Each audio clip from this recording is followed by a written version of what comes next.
আমাদের এখানে কিন্তু বিগত 3 দিন যাবৎ হালদা নদীর জলস্রোত আমাদের কিন্তু এখন বাড়িঘরে পর্যন্ত কিন্তু পানি চলে গেছে। মানুষ এখন অনেক দুর্ভোগে আছে।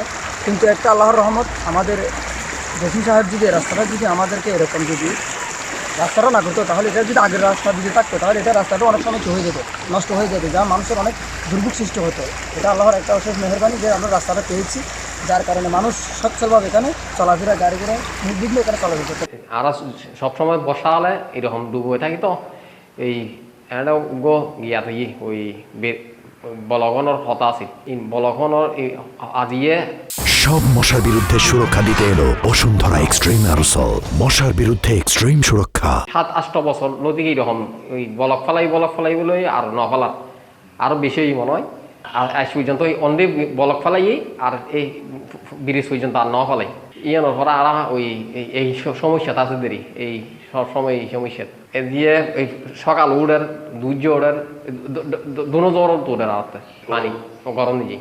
আমাদের এই সদরঘাট উৎকুচ্চর সদরঘাট মাদ্রাসার এই পানি তালাপিত হওয়ার কারণে ছাত্ররা এখানে লেখাপড়া করতে পারতেছে না। আমাদের এখানে একটা বেড়িবাঁধের অনেক প্রয়োজন, সেই জন্য আমরা সরকারের কাছে আবেদন করতেছি।